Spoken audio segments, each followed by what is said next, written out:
So we're going to take a look at the XF1 UAV today. It's a collaboration between X-Flight Technologies and Bluelight Technologies. Bluelight make a lot of the electronics that go inside, and we'll take a look at those in a bit. What makes it unique is that it's built using a 1/4 inch thick plexiglass tubing for the fuselage and for the wing pylons as well that support the tail. Has a wingspan of 72 inches and a weight of about 16 pounds, which is about 7 kilograms. You might think that's a little bit of a short wingspan. It gives you a cubic wing loading of about 17, so it puts it into the kind of sport category. The idea really being that we wanted it to be very sporty, have some enjoyable performance characteristics and reasonable speed, but on top of that we wanted to make it easily transportable. It easily comes apart and can be transported very easily in a small trunk of a car.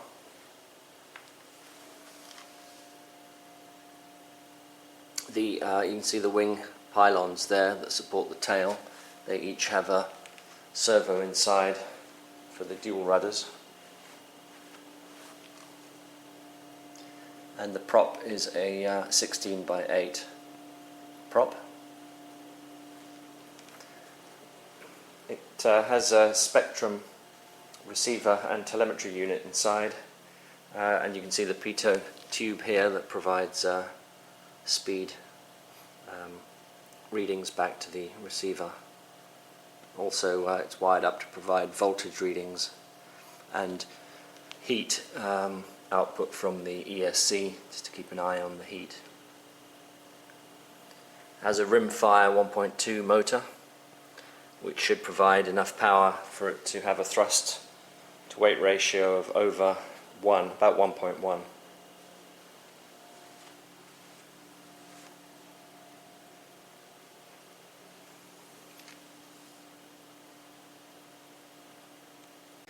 It also has the Bluelight NavLV-S high output navigation lights.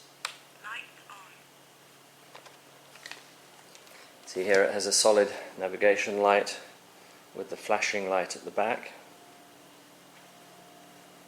and a landing light which can be switched independently. Not that one, this one.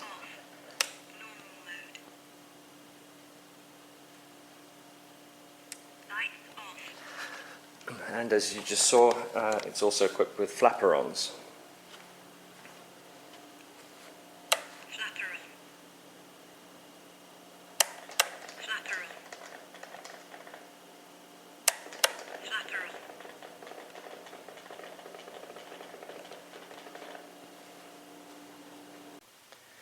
So let's have a quick look inside.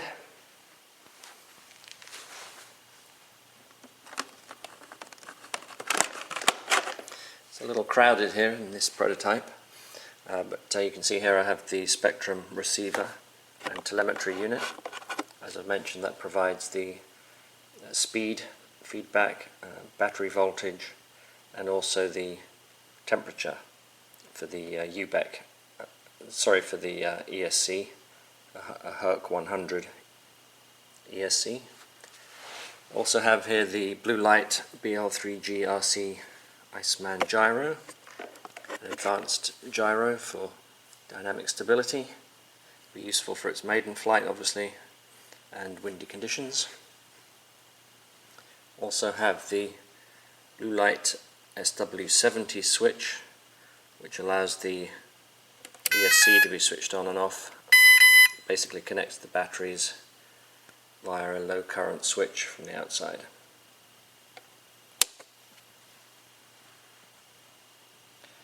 I've got separate UBEC supplies for the servo power and the receiver and gyro electronics. The two main batteries are 6S LiPos in series, providing 24 volts for the ESC, and the motor, which should provide a constant 1800 watts, the Rimfire 1.2, giving me just over a 1:1 thrust to weight ratio, and the separate battery for the electronics is underneath, another 6S. Underneath, you can't really see it very well, but that's the Bluelight NavLV-S system is underneath. That provides the navigation lights and low battery detector, the light flashing sequences when the low battery is detected.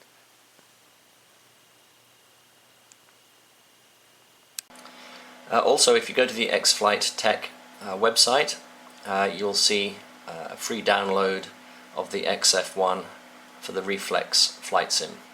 Feel free to download that, and you can fly it around in the simulator. So let's just hear the motor running.